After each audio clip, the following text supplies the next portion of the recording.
पुण्य के भागीदार बने हैं। आप प्रयागराज में जाएंगे तो अच्छी शानदार सड़कें मिलेंगी,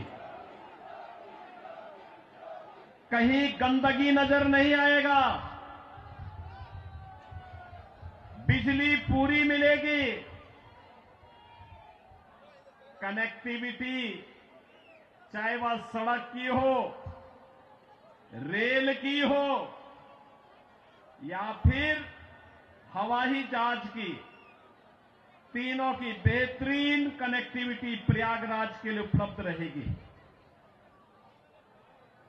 बहनों और भाइयों, एक और प्रयागराज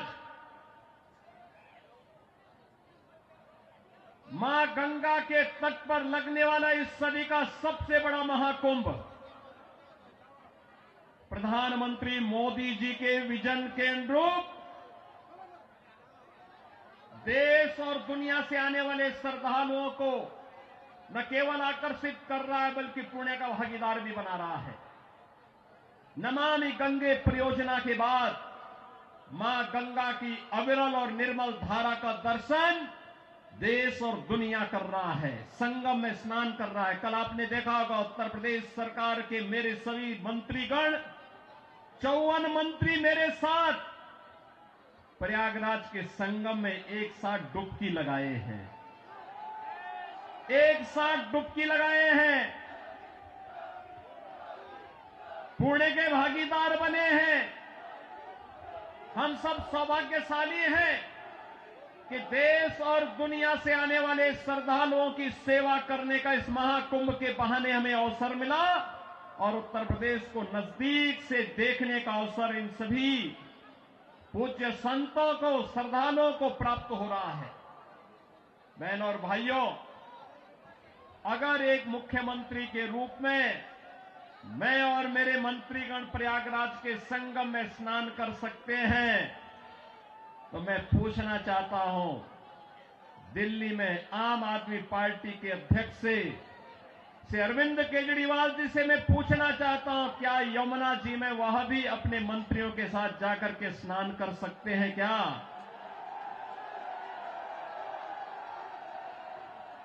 अगर उनमें नैतिक साहस है तो उनको इसका जवाब देना चाहिए। यमुना मैया को एक गंदे नाले के रूप में बदलने का अपराध क्या उन्होंने किया है कि नहीं किया है? और अगर वह व्यक्ति इस बात का अपराधी है तो फिर मुझे नहीं लगता है कि जनता जनार्दन की इस अदालत में उन्हें कोई माफी दी जानी चाहिए। वो माफी के हकदार नहीं हो सकते। बहनों और भाइयों, आज जब हम लोग दिल्ली की स्थिति को देख रहे हैं, ये राष्ट्रीय राजधानी है और राष्ट्रीय राजधानी में एनडीएमसी के क्षेत्र को छोड़ दें, शेष दिल्ली में क्या स्थिति है सड़कों की, शेष दिल्ली में क्या स्थिति है सीवर की, शेष दिल्ली में क्या स्थिति है स्वच्छता की और क्या स्थिति है पेयजल की। ये बुनियादी सुविधाएं होती हैं, ये बुनियादी सुविधाएं होती, हर नागरिक का अधिकार होता है इन सभी सुविधाओं पर। याद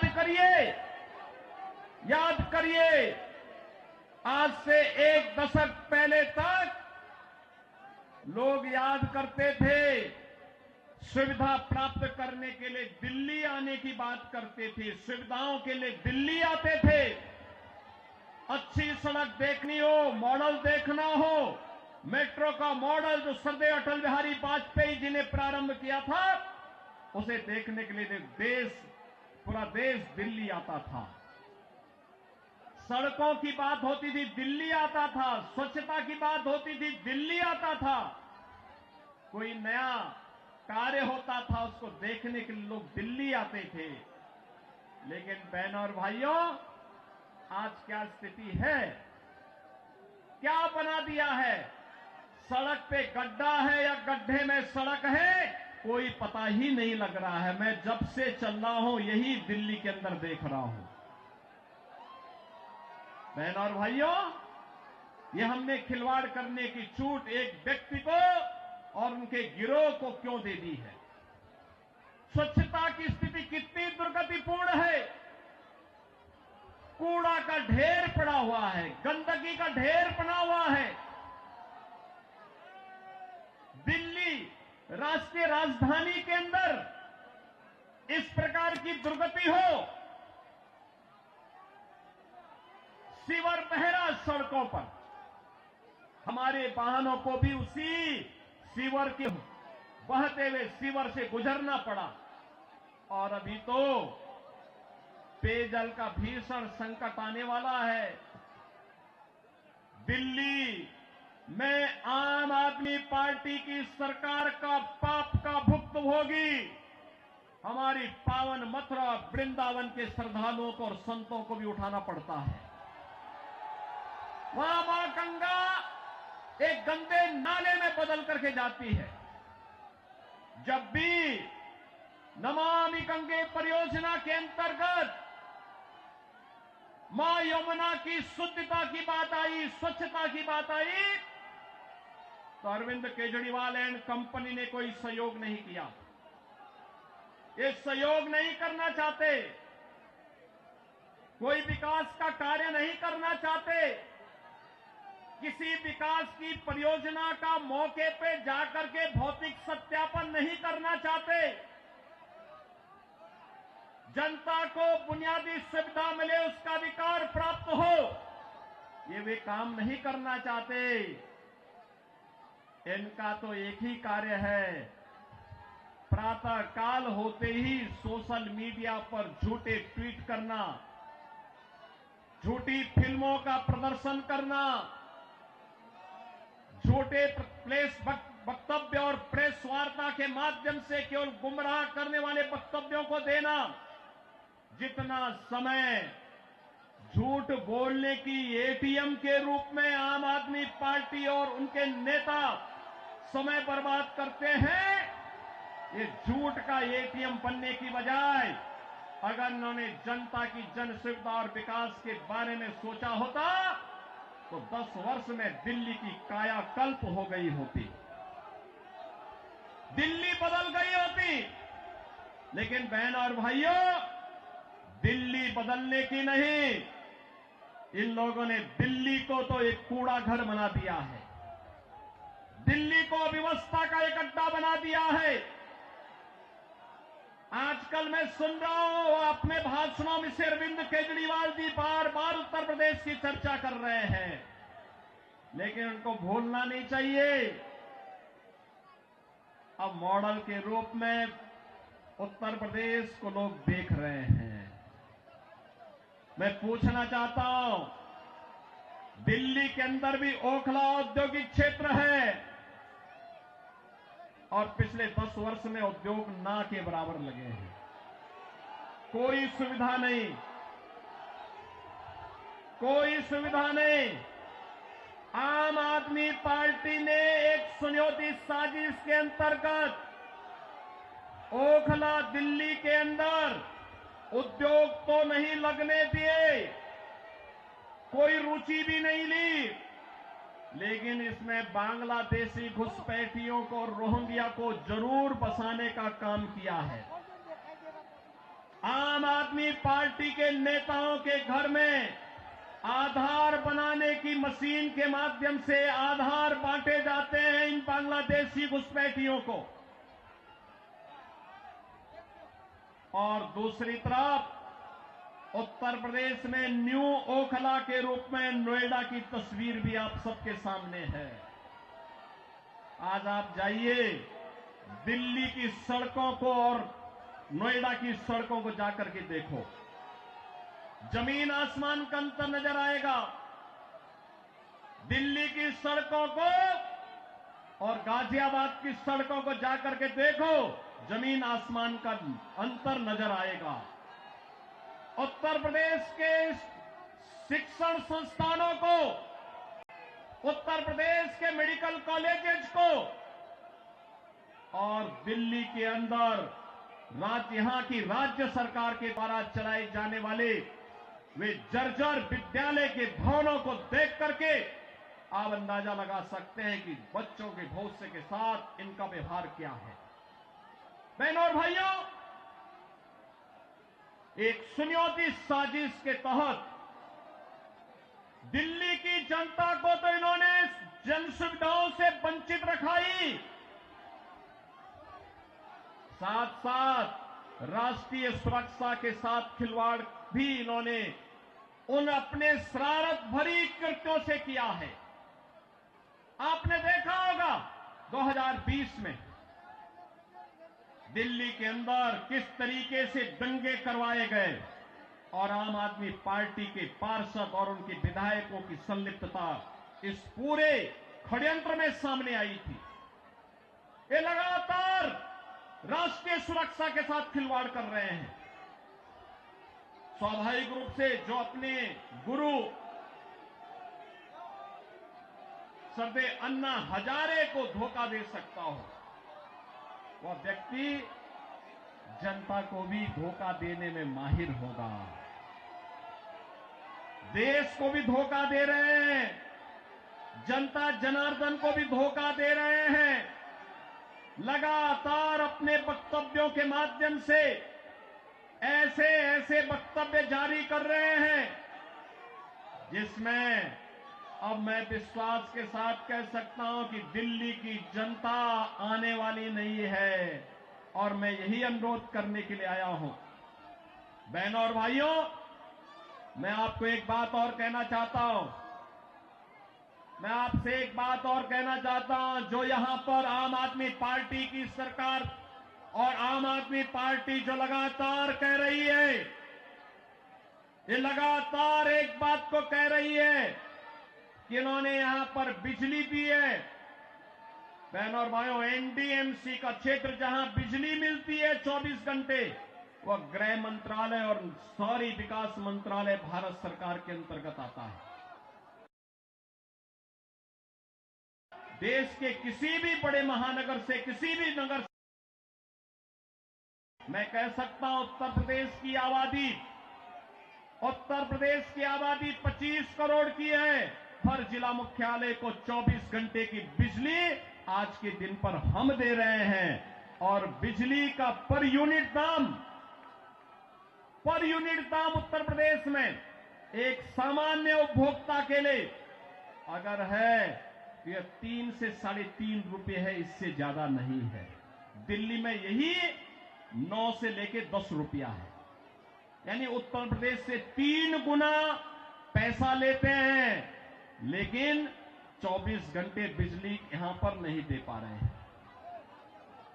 बहनों और भाइयों, मैं केवल आपसे एक बात कहना चाहता हूं। जो लोग आपके साथ खिलवाड़ कर रहे हो, आपको जन सुविधाओं से वंचित कर रहे हो, दिल्ली की पूरी तस्वीर को बदसूरत कर रहे हो, राष्ट्रीय सुरक्षा के साथ खिलवाड़ कर रहे हो, ऐसे लोगों को सत्ता में दोबारा आने का कोई अधिकार नहीं होना चाहिए, कोई अधिकार नहीं होना चाहिए। आज आपके सामने भारतीय जनता पार्टी की डबल इंजन की सरकारें आपके पास काम करती हुई अगल बगल के राज्यों में नजर आ रही है। उत्तर प्रदेश है, हरियाणा है, राजस्थान है, मध्य प्रदेश है, छत्तीसगढ़ है। इन सभी राज्यों में जाकर के देखो। मैं कल एक न्यूज पढ़ रहा था कि पंजाब की कुछ बहनें आम आदमी पार्टी के कार्यालय का घेराव की हैं, श्री अरविंद केजरीवाल के घर का घेराव की हैं और ये इस बात को लेके कही हैं कि जो वायदा किया था इन्होंने पंजाब में सरकार बनाने के पहले कि 1000 रुपया हर महिला को देंगे, ये दिया ही नहीं और वे महिलाएं इसलिए घेराव करने के लिए आई थी। इन्होंने यहां पे दिल्ली में भी घोषणा की कि मुल्ला और मौलवी को यहां पर पहले से ही ये लोग वेतन देते थे। आज दिल्ली की आर्थिक स्थिति इतनी बदहाल कर चुके हैं कि उनको भी कई महीनों का नहीं मिला, और जब वहां से हो हल्ला शुरू हुआ तो इन्होंने उसको डाइल्यूट करने के लिए कहा कि हम पुजारियों को भी देंगे। बहन और भाइयों, मैं पूछना चाहता हूं अरविंद केजरीवाल जी से और उनकी पूरी टीम से, क्या किसी मंदिर के सुंदरीकरण की कार्य योजना को उन्होंने कभी आगे बढ़ाया? कभी बढ़ाया? मॉडल देखना हो तो आइए काशी में काशी विश्वनाथ धाम को देखिए। मॉडल देखना हो अयोध्या में श्री राम जन्मभूमि पर भगवान राम के भव्य मंदिर के मॉडल को देखो। मॉडल देखना हो तो प्रयागराज में आइए। प्रयागराज में महाकुंभ के आयोजन स्थल को देखो। आस्था का सम्मान ऐसे होता है। 1000 से अधिक ऐसे विरासत से जुड़े हुए धार्मिक और आध्यात्मिक स्थलों के पुनरुद्धार और सुंदरीकरण का कार्य के लिए उत्तर प्रदेश के अंदर चल रहा है या पूरा हो चुका है। बहन और भाइयों, यहां पर आम आदमी पार्टी आपकी भावनाओं के साथ खिलवाड़ कर रही है, लेकिन वे भत्ता देने की बात और मानदेय देने की बात करते समय भूल गए कि उन्होंने बौद्ध मठों से जुड़े हुए भंतों को छोड़ दिया है। बनते भी पाए इसकी उनको चिंता नहीं। भगवान वाल्मीकि के समय से वाल्मीकि समुदाय से जुड़े हुए तमाम हमारे संत वाल्मीकि मंदिरों में पूजा अर्चना करते हैं, उनको उन्होंने भुला दिया। उनके एजेंडे में कहीं नहीं। आम आदमी पार्टी के एजेंडे में रविदासी मंदिरों के पुजारी नहीं है। यानी आज भी इनकी तुष्टीकरण की जो पॉलिसी चली आ रही है, बांटो और राज करो की पॉलिसी चली आ रही है, वह अभी भी मानदेय और सरकारी पैसे से उस मानदेय या भत्ता देने में भी उसमें ये लोग परहेज नहीं कर पा रहे हैं। और इसीलिए तो मैं आप सबसे कहना चाहूंगा कि बहनों और भाइयों, आज प्रधानमंत्री मोदी जी के नेतृत्व में हम एक नए भारत का दर्शन कर रहे हैं। एक नया भारत अगर हमें काशी में काशी विश्वनाथ का दर्शन कराता है तो उत्तराखंड में केदारपुरी में भगवान केदारेश्वर का भी भव्य मंदिर का पुनरुद्धार का कार्य वहां चल रहा है। मध्य प्रदेश में महाकाल का महालोक है तो उत्तर प्रदेश के विंध्यवासिनी में मां विंध्यवासिनी का धाम भी एक नए कॉरिडोर के रूप में विकसित हुआ है। अयोध्या में 500 वर्षों के बाद फिर से रामलला विराजमान हो गए हैं। और इस अवसर पर मैं आप सबसे अपील करना चाहूंगा, यह समय है, जैसे उत्तर प्रदेश डबल इंजन सरकार का लाभ प्राप्त कर रहा है, एक साथ एक स्वर में सभी सरकारें मिल करके विकास को ध्यान में रख करके, युवाओं के भविष्य को ध्यान में रख करके, अन्नदाता किसानों के भविष्य को ध्यान में रख करके, बहन और बेटियों की सुरक्षा को ध्यान में रख करके, व्यापारियों की सुरक्षा को ध्यान में रख करके अपना कार्य कर रही है। ऐसे ही दिल्ली के अंदर भी भारतीय जनता पार्टी नेतृत्व की डबल इंजन सरकार आनी चाहिए और डबल इंजन सरकार की शुरुआत आपने कर ली है। आपने कर ली है। याद करिए, जब से अरविंद केजरीवाल और उनके मंत्रियों को भ्रष्टाचार के मामले में जेल में बंद किया गया था, जेल से जमानत पे छूटने के बाद इन्होंने कहा था कि जनता जनार्दन फैसला करेगी। अरे जनता जनार्दन ने तो लोकसभा चुनाव में फैसला कर लिया है। दिल्ली में 100% रिजल्ट प्रधानमंत्री मोदी जी के साथ रहा। चंदौलिया जी को आपने यहां से अपना सांसद चुन करके भेजा है, देश की संसद में भेजा है। तो जनता जनार्दन तो अपना फैसला कर ही चुकी है। और इस विधानसभा चुनाव में भी जनता जनार्दन फैसला करने को पूरी तत्परता के साथ खड़ी है। और इसी में मैं आपसे अपील करने के लिए आया हूं कि बहनों और भाइयों, इस किराड़ी विधानसभा क्षेत्र से भारतीय जनता पार्टी ने अपने कर्मठ कार्यकर्ता को, जिनका एक ही ध्येय है और वह है कि इस किराड़ी विधानसभा क्षेत्र को एक विकसित विधानसभा क्षेत्र के रूप में विकसित करना। यहां के लोकप्रिय सांसद श्री चंदोलिया जी के साथ मिलकर के अच्छी सड़कें देना, सीवर लाइन बिछाना, पेयजल की पुख्ता व्यवस्था करना, स्ट्रीट लाइट को दुरुस्त करना, साफ सफाई और स्वच्छता के मानक पर एक आदर्श विधानसभा के रूप में विकसित होना, बहन और बेटियों को सुरक्षा प्रदान करना, युवाओं के लिए रोजगार के अवसर उपलब्ध करवाना, उत्तम शिक्षा के, उत्तम स्वास्थ्य के केंद्र को बेहतरीन तरीके से, मॉडल तरीके से संचालित करने का कार्य, और इसको करने के लिए यहां पर राम भक्त बजरंग बली के रूप में बजरंग शुक्ला आपके बीच में उपस्थित हैं, भारतीय जनता पार्टी के प्रत्याशी के रूप में।